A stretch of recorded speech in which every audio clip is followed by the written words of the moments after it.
Hey everybody, welcome to Tiff Day 4. Of course, this is the second part to my vlogs, or in general, just my Tiff diary, little short reviews. I'll be doing some full reviews over on Wolf of Geek Street and as well as on this YouTube channel.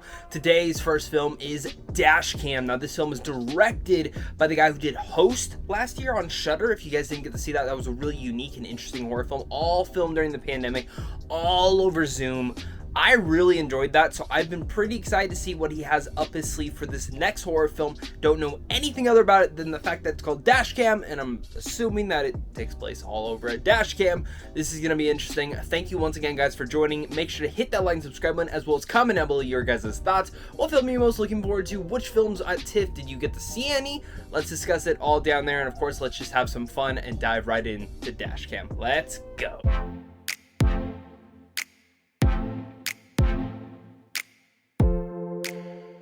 And we are done with our next film for TIFF, everybody. Oh my god, we just got done watching Dashcam. This is the latest film from Rob Savage, who directed one of my favorite horror films from last year called Host. Now, that movie was definitely not for everyone, but for me, it was a lot of fun. I'm a big sucker for found footage movies, whether it's Unfriended, Paranormal Activity, Blair Witch. I always eat them up, and I can enjoy them for what it is. Some are way better than others, and some are absolutely crap. This one is not crap. Dashcam, of course, takes place all during a dashcam. This YouTuber, I would say this live streamer, I guess, who makes music and all sorts of things like that, she decides to live stream herself visiting her friend, and you know, she gets on this drive and she ends up having this weird lady come with her and just offers her a ride, which is like the last thing you should ever do is drive a stranger. This is why exactly I don't do Uber or Lyft. That would sketch me out too much. And if you do Uber or Lyft, do not watch this movie, because you will never ever want to give someone a ride again. But I walked away from this movie a little bit underwhelmed. I still enjoyed it for what it was, because I am a found footage fanatic, and I think if you're a found footage fanatic, or in general you liked Host, I think you'll enjoy most of this movie. I want to get my main con out of the way though real fast, and my main con is the protagonist of this movie is absolutely unbearable. I did not like her as a protagonist. I thought she was absolutely very unenjoyable to watch in this movie, and I was just waiting for her to die at this point, like, which is the last thing you will ever want happening in a horror movie. I understand that she's kind of a satirical character inside the world that we live in now, especially COVID and all sorts of things like that, but I just never got into her character. I found her to just be very unbearable.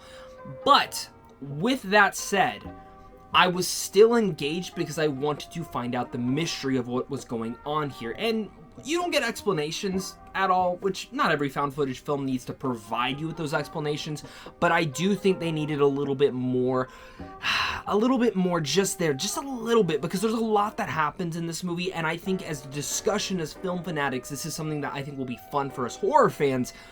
But for the general movie-going audience coming to see this, they'll walk away going, well, what the fuck did I just watch? And for me, I watched some fun stuff, but I definitely needed a lot more from this. But let's just talk about my major pros and the things that actually made me like the movie and finish the movie. Because when you're watching it virtually, you don't have to finish these films. The big thing I loved was how big, bold, and bloody Savage was within this movie. He talked about how they really didn't have a script for this and was very improvised, and I think you can kind of tell that. But the visual effects works here, the effects, the special effects, whatever they want to do, practical or visual. This movie was awesome in that department, because certain sequences in here are way bigger than Host ever was, and you can tell he got a little bit more of a meaty budget truly for this one, because some of the sequences I just sat there with my jaw hanging. I was like, holy shit, this is insane. I enjoyed that aspect. I just wanted a little bit more when it came down to the character and the world building that it kind of tried to set up in here, and just in general what was really going on. I understand the kind of idea and the way that they took that segment, but I just sat there going, okay, let's get to that next part. Again, overall enjoyed this one, but did not come away with it loving it like I did Host. So I'm looking forward to whatever Savage does next, especially with it, if he's able to do these type of what is it called? These sequences, these events that are intense like this then hell, he can definitely have my money. So guys, let's get to the next movie. Thank you so much for watching again, and it's time. And we're back on day 4 of Tiff for my second film of the day called The Electrical Life of Lewis Wain. Now this is about the English artist who is very prominently known for his cat artwork, which is not really up my alley. I'm not like the biggest fan of cats. Nothing wrong with cats, I just get a headache from them. I might be a little bit allergic to them, always have been, but I think they're adorable, I think they're cute. But a biopic on this guy, I didn't know how that would feel, but it also starred the likes of like Claire Foy and Benedict Cumberbatch, so like I was in from the start. And watching this movie, this is probably the most delightful surprise of this entire year so far when it comes down to movies and how delightfully charming they can truly be. Benedict Cumberbatch, I mean, he's just a national treasure. We don't deserve him when it comes down to his acting capabilities. This guy can play any role, and he was superb in here, as well as Claire Foy, who I love. We need more of Claire Foy and everything, and their relationship, their chemistry just works wonders. But this movie was an emotional roller coaster. I laughed, I cried, I smiled, and I was emotionally invested the entire way through. The thing that truly impressed me the most about this biopic is the way that it weaves in time, because it really much is about the electrical life of Lewis Wain. When they say the life, they don't just mean that. And when it comes down to biopics in that instance, I always get so nervous if it's going to be able to feel too montagey. One of the movies that we've already talked about is The Eyes of Tammy Faye. I felt like that movie was very montagey and not really streaming through the entire life of her. But in this one, I feel like Lewis Wain worked in its wonders because it was able to dive in and again hit the establishing points, but really make you emotional to the entirety of it all working. I was overall very much impressed with it, and my dog, who's sitting right behind me, who's getting all comfy, she also really liked it. Not that she's going to give her a review or anything, but I overall really liked The Electrical Life of Lewis Wain. I think this was a really enjoyable movie. Again, probably one of the biggest surprises of the festival. I went into this festival not really even knowing about it, then hearing some good buzz about it, and I said, okay, I got to put this on my list, and I ended up watching it, so I enjoyed it. I can't wait to provide my full review for you guys on this film. But again, guys, we have more films to get to. Third film of the day. I think we're going to watch Lakewood next, or The Guilty. I'm not too sure. We'll find out. And you guys will find out once we get there. So, let's go. And we're back with the third film of the day. Naomi Watts stars in this one. Now, every time she comes to a film festival, it can go one way or another. It's either great or a big melodramatic. And this one was not on my radar because I didn't want to waste my time with something that just wasn't going to strike me in those ways. But this one did. This was actually an effective thriller. Think Hitchcock, but also think, if you guys remember that movie Locke a couple years back with Tom Hardy, this is that exact same style. Instead of a car, it's a mother on a run, her morning run, enjoying her day. And then she gets a call that the schools are on lockdown while her kids are out there. She hears the tragic news and she's trying to get her way back, while at the same time taking a bunch of different phone calls to find out what is going on. You think it's going one way, it goes another way. It has a great message and topic of debate all inside of there. Now, maybe it's a little bit too long when it comes down to this. It's the same thing with Locke. It gets a little bit repetitive with what's going on, especially some of the angles. But when it comes down to the effective story and the tenseness of it all, it completely worked for me, and I really dug this one, and I think you guys should also keep it on your radar. Now we're moving on to film number 4, which is The Guilty, starring Jake Gyllenhaal. I'm super hyped, so let's go. And we're back after finishing the final film of today. I'm a little bit exhausted from seeing so many movies, but that's 4 films done. The 4th film we saw was The Guilty, starring the likes of Jake Gyllenhaal and directed by Anton Fuqua. Big fans of both of them, especially Jake. He's one of my favorite actors working right now, and this film proves once again why he is one of the best actors working today. Without this movie, without his performance, this movie would not have been elevated to the standards that it was. Now, this of course is a remake. The Guilty is based off another film from another international version that I've never seen. I've heard amazing things about, but I've also heard that this version is the same exact thing beat for beat. Not a bad thing to have, but I kind of do wish I would have seen the international version first before watching this, because now I feel like the comparisons will be me comparing this version to the original. Yada, yada, yada. This movie is pretty much, he is about a 911 dispatcher, and he gets a call about a girl who is kidnapped, and he's trying to help her and figure everything out. We've definitely seen stuff like this before in the past with other movies, but the thing with this movie is all of it takes place in this 911 dispatch room, with Jake Gyllenhaal's performance elevating every single moment. The voice acting was actually really cool too, with everything on the phone, but again, Jake Gyllenhaal's frustration, the emotions that he ranges throughout all of this, you feel that frustration, you feel that sadness, you feel that emotion. There's so much behind the layers of it, and when you find every twist and turn, you react the same way because you are put inside his shoes. I overall really enjoyed The Guilty. I do think it runs a little bit tad too long, and as well, once you get towards the back half, it starts to really slow down just a tiny bit. And I think they would have really benefited from moving the film just a little bit faster, or maybe getting rid of some stuff in the script. Besides that, though, I overall enjoyed The Guilty. This is one of the better films of today.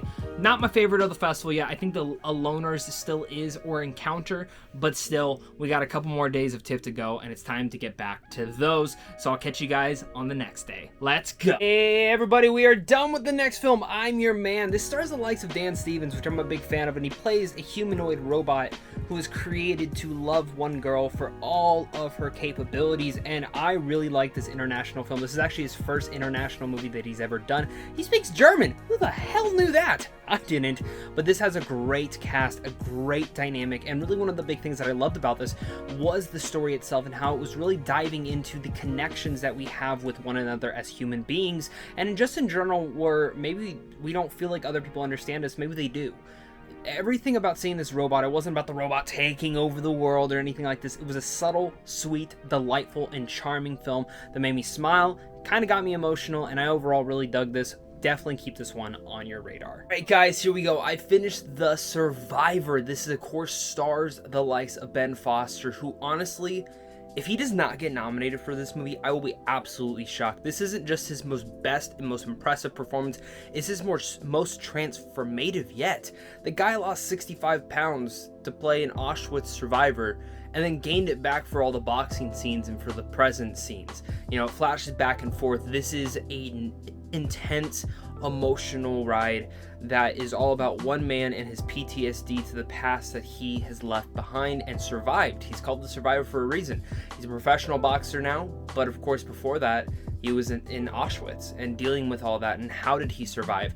The elements, the past, everything of that nature. I don't know if it'll work for everyone in the way that it flashes back so many times, but I loved it. It really much dove into his PTSD and really much made you feel and understand every ounce of what he was feeling. And I really loved by the end of this movie that it really was a transformative thing of going through his entire life.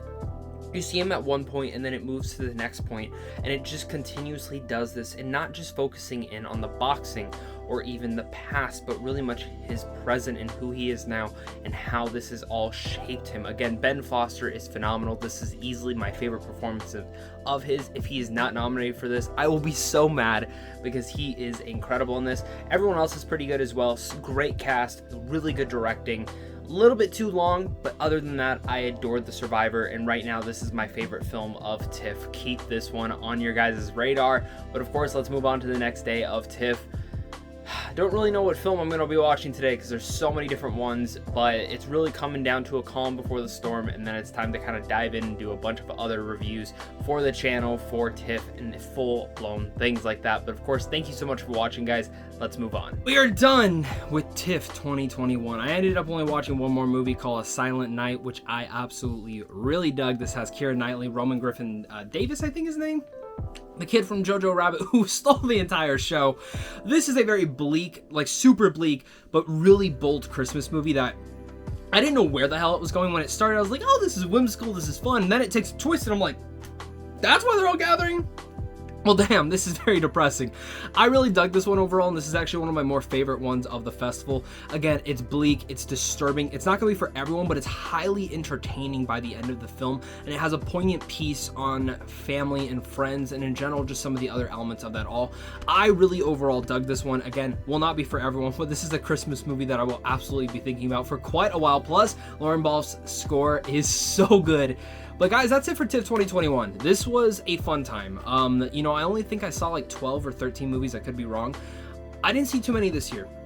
I've kind of gotten to the thing where I only want to really much cover the movies that I feel like I'm passionate about and what I think I can contain and give the best medium for. And there's a lot of great movies that I probably did miss or couldn't make time for, or just in general weren't on the virtual platform.